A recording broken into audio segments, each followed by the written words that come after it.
साथियों, मैं तो एक सीधी सादी घरेलू लेडीज थी, मुझे तो कोई राजनीति नहीं आती थी। लेकिन ऐसा वक्त आ गया कि लोगों ने बहुत मतलब सिफारिश की रहमान साहब से कि भाभी को खड़ा कर दो, लेडीज सीट हो गई थी। रहमान साहब ने बहुत मना किया कि रहने दो, घरेलू लेडीज से राजनीति नहीं आती, रहने दो, बहुत मना किया। लेकिन सभी ने बहुत कोशिश की और बहुत जोर लगाया कि खड़ा कर दो। मैं भी मना करती रही कि मुझे तो कुछ आता नहीं है, मुझे ABCD मालूम है नहीं, मैं क्या करूंगी।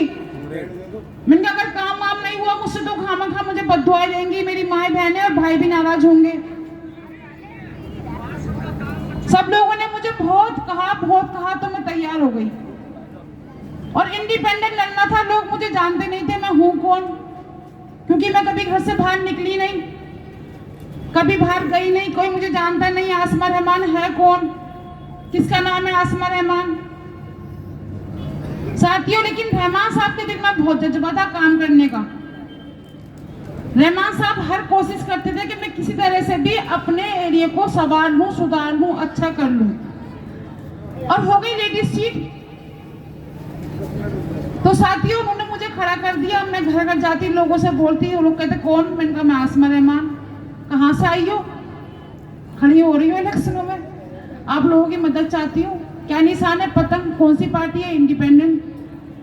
सब बहनों ने मेरी बात पे यकीन करा, भाइयों ने यकीन करा, बुजुर्गों ने यकीन करा। मैंने उनसे कहा कि मुझे एक बार वोट देकर देख लो, इंशाल्लाह मैं अपनी तरफ से पूरी कोशिश करूंगी कि बेहतरीन से बेहतरीन इलाका करके दूंगी। अगर मैं दोबारा आऊं आपके पास काम ना करूं तो मुझे बिल्कुल वोट मत देना।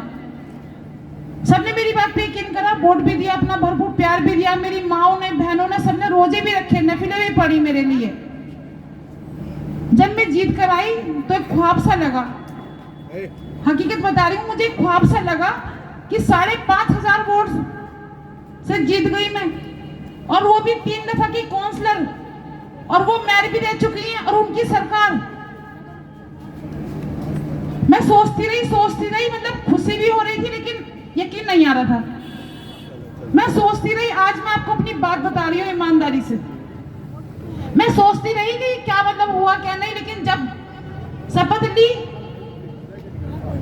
मैं हाउस गई और मैंने शपथ ली, तो मैंने एक शपथ और ली वहां पर कि अल्लाह तेरा शुक्र है, एहसान है, मुझे जैसे लोगों ने प्यार दिया है, सम्मान दिया है और मुझे अपनी वोट से नवाजा है। मैं यहाँ पर एक शपथ लेती हूँ, दिन रात लगा के लोगों के प्यार पर, लोगों के भरोसे पर बिल्कुल खरी उतरूंगी। और मैंने कोशिश की, शपथ लेते दूसरे दिन नाले पर, रोडों पे निकल गई। इतने चौड़े चौड़े नाले के किनारे चल रही हैं, नालियां बह रही हैं, कूड़े इतने हो रहे हैं कि समझ नहीं आ रहा क्या करूं। पहली बरसात हुई तो इतना पानी भर गया इस रोड पे, इतना पानी भर गया इस रोड पे कि कमान नर्सिंग होम तक पानी था। 3-4 दिन हो गए पानी नहीं निकला। मैं रहमान साहब से कह रही, रोड कैसे बनाया जाएगा, ये तो मैं तो इंडिपेंडेंट हूँ और वहां पर सरकार बीजेपी की है और दिल्ली सरकार में कांग्रेस की सरकार है, उनके ही MLA हैं, उनके ही MP हैं, उनके ही CM है, उनके PM है। मैं कैसे करूंगी काम। रहमान साहब ने कहा कोशिश करो, मैं बना के देता हूँ एस्टीमेट वगैरह, जेई से बात करो, इंशाल्लाह कोशिश करोगे होगा। मैंने कहा अभी तक तो कुछ हुआ नहीं। 15 साल से काउंसलर भी क्या नाम है कांग्रेस की है और विधायक भी कांग्रेस का है। जब इतनी ताकत में ये है सरकार इनकी, इनसे कुछ नहीं हो तो मैं इंडिपेंडेंट कैसे कर पाऊंगी। रहमान साहब ने मुझे पूरा भरोसा दिलाया कि तुम करो, क्योंकि मेरे गुरुजी तो यही है रहमान साहब ही, काम सिखाने वाले और तरकीब बताने वाले, क्योंकि मैं तो कभी बाहर निकली नहीं हूँ। रहमान साहब ने एस्टीमेट बनाया और मैं लेकर पहुंच गई और वहां पे बीजेपी की सरकार। मैंने उनको अपनी हालत बताई और जिससे भी मैंने बजट मांगा, अल्लाह का शुक्र है आप लोगों की दुआओं से मुझे भरपूर बजट मिला। 85 लाख रुपए में ये रोड पास करवाया और रमजान का महीना था, 2 महीने बाद ही बजट पास हो गया, क्योंकि दिल में तमन्ना थी, अल्लाह से दुआ मांगी थी मैंने। ये रोड आपके सामने है, इसको आज 11 साल हो गए बने हुए, टस से मस नहीं हुआ, क्योंकि रहमान साहब ने इस रोड को ऐसा बनवाया है रात भर जाग के जैसे कोई अपनी बिल्डिंग बनवाता है खड़े होके।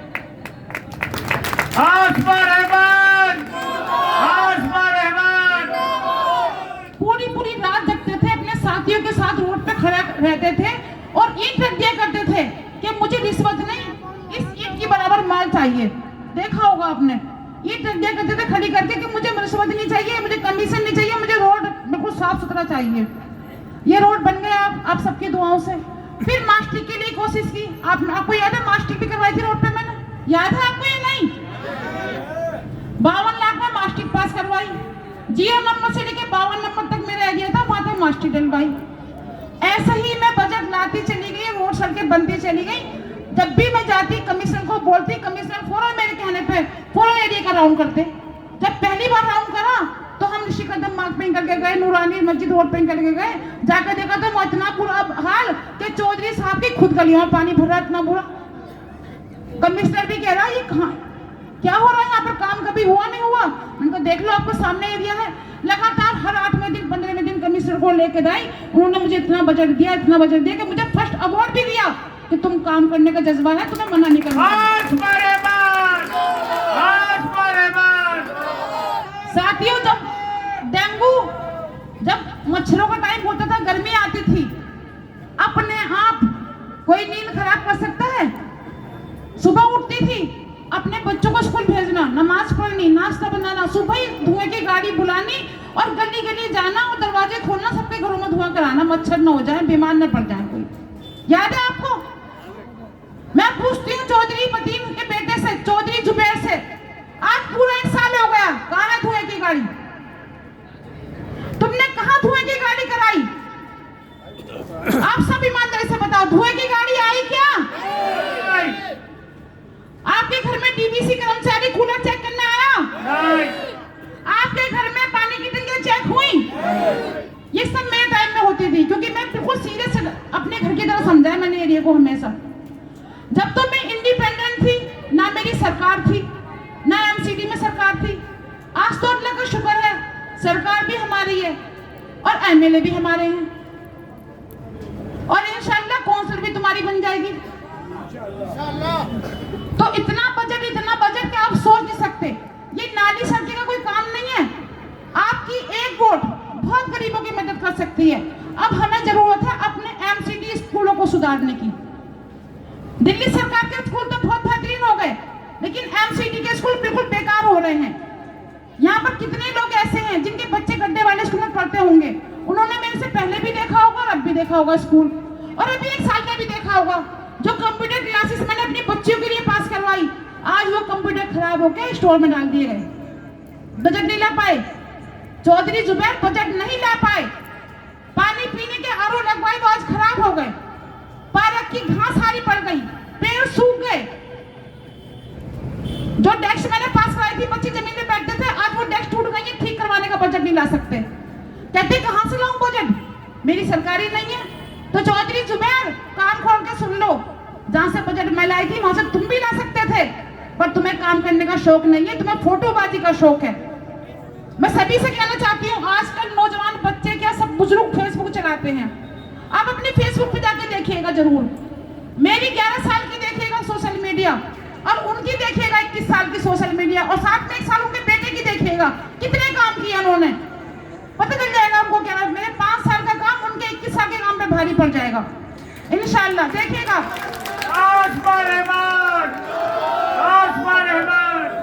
और एक और बात कहना चाहूंगी, इंसान का तरबियत का उसकी जुबान से पता चलता है, इंसान की तरबियत का उसकी जुबान से पता चलता है कि तरबियत क्या है। इतना छोटा होकर मुझे बोलता है ये क्या करती है, क्या करती है, क्या करती है, तमीज नाम की चीज नहीं है। उसको इतना नहीं पता औरतों से कैसे बोलते हैं, बड़ी बहनों से, बड़ी भाई से कैसे बोलते हैं। भाई हम तो अल्लाह के नबी के रास्ते पे चलते हैं, अल्लाह के नबी फरमाते हैं वो कितना ही बदतमीजी करे पर तुम उसे बदतमीजी जवाब मत दो, तुम उसकी बदतमीजी का जवाब हमेशा प्यार से दो। वो मेरा छोटा भाई है, छोटा भाई रहेगा, उसके अंदर हिम्मत है।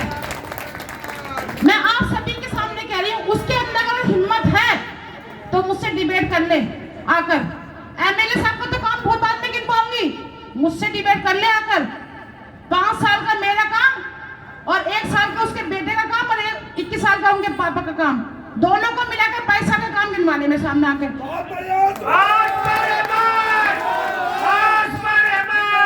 देखिए, हमने हमेशा पब्लिक की भलाई के लिए काम किया।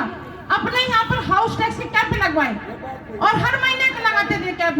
हमारे लोग परेशान ना, धक्के ना खाएं जाके एमसीडी ऑफिस में। हमने 3 साल से लगातार आधार कार्ड का कैंप लगा रखा है, जिससे कि हमारे लोग धक्के न खाएं, ऑफिस में आए आराम से बनवा लें। हम हमेशा अच्छाई के लिए काम करते हैं, वो हमेशा फोटोबाजी के लिए काम करते हैं, शोबाजी के लिए। जिस रोड पर चल के वो चौधरी जुबैर कान खोल के सुन ले उनके आदमी कोई खड़ा होगा, तो जिस रोड पर चल के वो टिकटॉक बनाते हैं ना, ये भी आसमा रहमान के रोड बनाए हुए हैं। साथियों, एक मस्जिद पे चूना डालते हैं जो उनके घर के पास है, एक मस्जिद पे चूना डाला, उसमें फूल डाले, वीडियो बना के डाल दी। सच बताओ, कभी गुम्मत मस्जिद पे भी फूल डालना है यहाँ पर जुमे के दिन, चूने लगाना है, कूड़ों पे नमाज होती है। आज मैं राउंड पर आई, हमारे आबिद भाई मिल गए और बहुत सारे हमारे साथी मिल गए, उन्होंने मुझे दिखाया। मैंने जब भी फोन किया और मैंने उसको डांटा, मैंने कहा अभी के अभी आके कूड़ा उठाने शराब बचाता है, वरना रहमान साहब से डीसी से कंप्लेंट करवा दूंगी। बताइए कितनी देर में गाड़ी आ गई? आबिद भाई, कितनी देर में गाड़ी आ गई थी? 10-15 मिनट के बाद आ गए। मैं मदीना मस्जिद के पास गई, कल मैं मदीना मस्जिद के पास गई, सारे लोग नाराज, चौहान बागन में एरिया। वो कहने लगे मैडम अब तो तुम आने वाली हो, हमारी दुआएं तुम्हारे साथ हैं, कूड़ा उठवा दो। तभी मैंने फोन किया, मैं कहा कूड़ा आज के आज उठ जाना चाहिए, अगर कल हो गई ना अपना अंजाम सोच लेना। फिर जब भी रात को कूड़ा उठ गया, अगर यकीन ना हो तो मेरे स्टेशन पे लगी देख लेना, रात को कूड़ा उठ गया, जब भी उसने मुझे वीडियो भेजी, मैडम कूड़ा उठा दिया। काम करने वाला होना चाहिए, काम इंशाल्लाह सारे होते हैं। आज भी 3-4 जगह कूड़ा उठवाया, सब में निकल रही हो, एक ही में लोग कंप्लेन कर रहे हैं। और एक बात और कहना चाहूंगी, वो कहते हैं हमारे छोटे भाई 1 साल बेमिसाल, शर्म नहीं आती? 1 साल बेमिसाल लिखा है, उनको लिखना चाहिए 1 साल बदहाल। विकास की चाबी, विकास की चाबी, उनको लिखना चाहिए 1 साल बदहाल। चौहान बांगर को बदहाल कर दिया, जो पहले 15 साल कांग्रेस के टाइम में हाल था वही हाल कर दिया। आज नालियों में फिर कीड़े चलने लगे। बता दो मैं झूठ बोल रही हूँ? नालियों में कीड़े चल रहे हैं, कूड़े उठते नहीं है। जो गाड़ी मेरे टाइम पे आती थी सुबह 9 बजे, आज शाम को 4 बजे गाड़ी आ रही है, शाम को कौन से कूड़े उठते हैं 4 बजे? साथियों, अगर आप चाहते हो गरीबों की मदद हो जाए, गरीबों का भला हो जाए, तो अपना वोट सिर्फ और सिर्फ अरविंद केजरीवाल जी को। अब हमारी बारी है एमसीडी के स्कूल को सुधारने की, अब हमारी बारी है एमसीडी के कर्मचारियों को नकेल डालने की, और अब हमारी बारी है कि हम एमसीडी को भी बेहतरीन करें। और मैं आपसे वादा करती हूँ, ये काम तो छुट्टे मरे तो हमारे एमएलए साहब हैं, हम तो खूब करेंगे, सड़कें बनानी, नाली साफ करनी। लेकिन एक वादा और करती हूँ, अगर आप लोगों ने मुझे अपना प्यार दिया और अपना भरपूर साथ दिया, तो मैं एक वादा करती हूँ आपसे, जन्म पत्री बनाने के लिए आपको किसी को 5,000, 2,000, 4,000, 10,000 नहीं देने पड़ेंगे। भाई, चाय वालों के भाई याकूब भाई तशरीफ ला चुके हैं, माशाल्लाह हम उनका स्वागत करते हैं। मंच पर तशरीफ ले आए आशु भाई, मंच पर तशरीफ ले आए आशु भाई।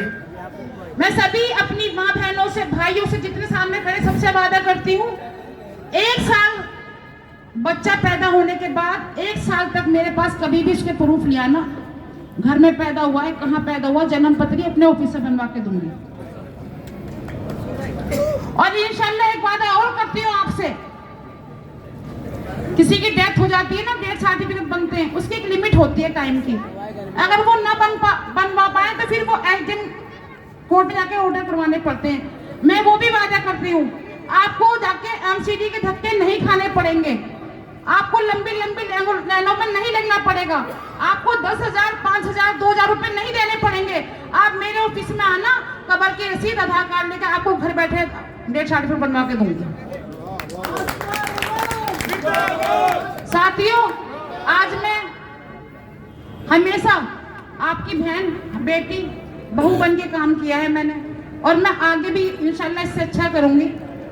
आज आपकी बहन, बेटी, जिसने आपके एरिया को संवारा, आज वो अटैक कर रहे हैं, दोनों बाप बेटे मेरे पे मंच पे खड़े होकर उल्टी सीधी बातें करते हैं, गंदे कमेंट्स करते हैं।